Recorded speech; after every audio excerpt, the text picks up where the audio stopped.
न्यायपूर्ण समाज की स्थापना के लिए धर्म एक महत्वपूर्ण कारक। जमात-ए-इस्लामी हिंद जमात-ए-इस्लामी हिंद चाहती है कि समाज का गठन और सुधार दोनों ईश्वरीय शिक्षाओं पर आधारित हो, क्योंकि न्यायपूर्ण समाज की स्थापना के लिए धर्म एक महत्वपूर्ण कारक है। ये विचार जमात-ए-इस्लामी हिंद के प्रदेशाध्यक्ष मोहम्मद नाजिमुद्दीन ने कहे। वे आज संगठन के प्रदेश कार्यालय में आयोजित एक प्रेस कॉन्फ्रेंस को संबोधित कर रहे थे। उन्होंने कहा कि हम समुदायों के बीच शांति स्थापित करना चाहते हैं और हमारा मानना है कि केवल स्वास्थ्य संवाद और समुदायों के बीच अच्छे तालमेल के माध्यम से ही हमारे देश में शांति स्थापित की जा सकती है। ये जमात का एक महत्वपूर्ण योगदान है कि उसने देश के अंतर्धार्मिक संवाद और चर्चा को एक आंदोलन का रूप दिया है। उन्होंने बताया कि जमात-ए-इस्लामी हिंद की स्थापना को आगामी 16 अप्रैल को 75 वर्ष पूरे होने जा रहे हैं। इस अवसर पर नाजिमुद्दीन ने जमात की प्रमुख उपलब्धियां बताते हुए कहा कि जमात ने अपने स्थापना के दिनों से ही इस बात का प्रयास किया कि भारतीय समाज में विभिन्न धर्मों के लोगों के बीच आपसी सौहार्द बना रहे।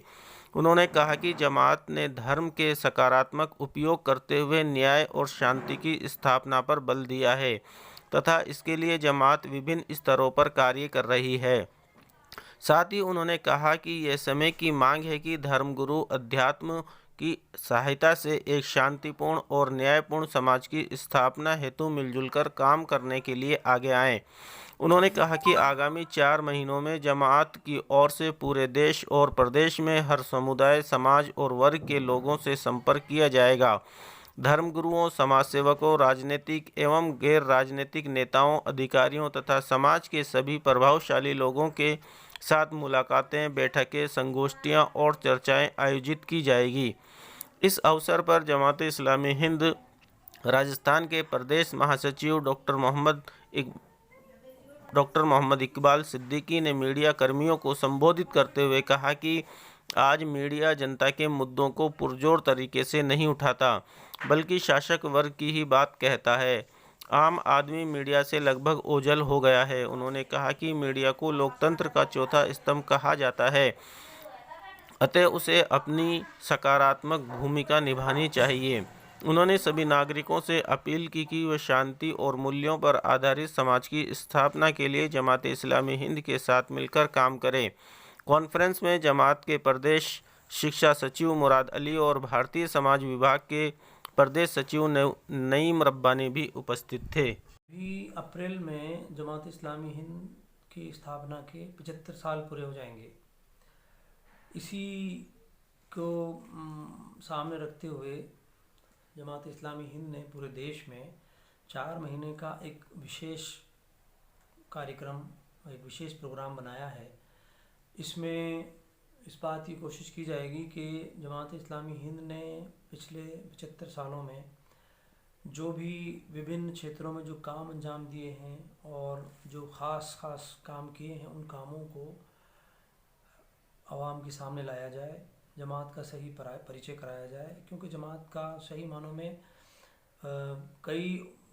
चाहे वो सरकारें हों, मीडिया हो या और समाज के ऐसी ताकतें हों जो समाज में नफ़रत फैलाती हैं, वो गलत परिचय भी कराने का ज़रिया बनती हैं। तो सही तारुफ आए और जमात जो कि पूरे इंसानों के लिए एक ख़ास मंसूबा रखती है, उस मंसूबे को लोगों के सामने लाया जाए। और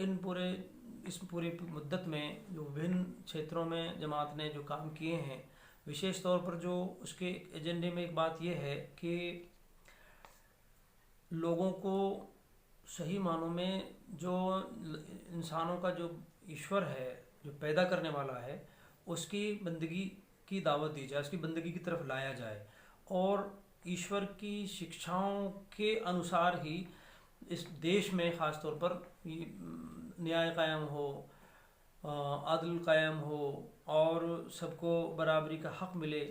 तो जो अच्छे मूल्य हैं, जो वैल्यूज़ हैं, उन वैल्यूज़ को कायम करने के प्रयास किए जाएं और इंसाफ कायम हो। इसके लिए ख़ास तौर पर जमात ने विभिन्न जो मुख्तलिफ मैदानों में जमात ने काम किए हैं और जो कंट्रीब्यूशंस हैं जमात के इस मुल्क के लिए, उन सबको लोगों के सामने लाना है। उसके लिए बहुत सारे प्रोग्राम किए जाएंगे, लोगों से मुलाकातें की जाएंगी, अलग अलग ग्रुप से मुलाकातें की जाएंगी। सामाजिक कार्यकर्ता हैं, राजनेता हैं, बुद्धिजीवी हैं, डॉक्टर्स हैं, इंजीनियर्स हैं, सामाजिक संगठनों के लोग हैं, एनजीओस हैं, अलग अलग सब लोगों से मुलाकातें करके और इस बात की भी कोशिश की जाएगी, जो देश की एक बड़ी ज़रूरत है वो ये है कि, और जो जमात के मंसूबे में शामिल भी है इसके साथ साथ, यानी और दूसरे जो क्षेत्रों में छात्रों के लिए, छात्राओं के लिए, युवाओं के लिए, महिलाओं के लिए, समाज सेवा के लिए, शिक्षा के मैदान में काम करने के लिए, उसके साथ साथ जमात एक बात ये समझती है कि मुस्लिम समाज जिस पर एक बड़ी जिम्मेदारी है वो अपनी जिम्मेदारी को अदा करने के काबिल बने, वो हर मैदान में तरक्की करे, हर मैदान में वो आगे बढ़े, साथ ही साथ वो उसकी जो जिम्मेदारियां हैं देश के लिए और समाज के लिए उनको भी अंजाम दे, ये भी है। इसी के अलावा जो भारतीय समाज है उस भारतीय समाज को भी में भी जो आज बड़े ख़तरे पैदा हो गए हैं, जो खराबियां पैदा हो गई हैं, बुराइयां पैदा हो गई हैं, बहुत सारी बुराइयां पैदा हो गई, उनको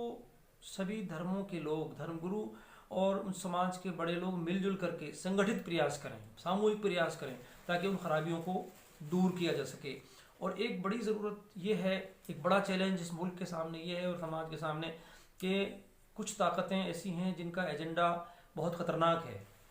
और वो अपने एजेंडे को नाफिज करने के लिए या एजेंडे को लागू करने के लिए जिस तरह की चीज़ें कर रही हैं वो हर चीज़ को प्रभावित कर रही हैं, हर संवैधानिक जो संस्था है, इदारे हैं, उन सबको प्रभावित कर रही हैं। और जो एक नफ़रत फैलाने के लिए यानी बहुत ही संगठित प्रयास उनकी तरफ से किया जा रहा है, तो उसको रोकने के लिए और आपसी भाईचारा और सद्भाव कायम करने के लिए भी संगठित प्रयास किए जाएं। इसके लिए भी जमात इस्लामी हिंद पहले से भी काम करती आई है, आगे भी इन 4 महीनों में भी काम किया जाएगा, लोगों से मिला जाएगा। तो इन तमाम चीज़ों को लेकर के आज यहाँ भी जो प्रेस वार्ता की गई उसका भी उद्देश्य यही था कि इन चीज़ों को लोगों के सामने लाया जाए और इस काम को आरंभ किया जाए, ताकि हमारा देश सही मानों में तरक्की करे, अमन रहे, भाईचारा रहे और लोगों के बीच जो गलतफहमियाँ हैं वो गलतफहमियाँ दूर हों। और वो गलतफहमियाँ तभी दूर होंगी जब मेलजोल बढ़ेगा, देश तभी तरक्की करेगा जबकि देश में अमन व अमान रहेगा, इंसाफ होगा, तभी देश तरक्की करेगा। तो इन चीज़ों को आगे बढ़ाने के लिए जमात ने इस अभियान की शुरुआत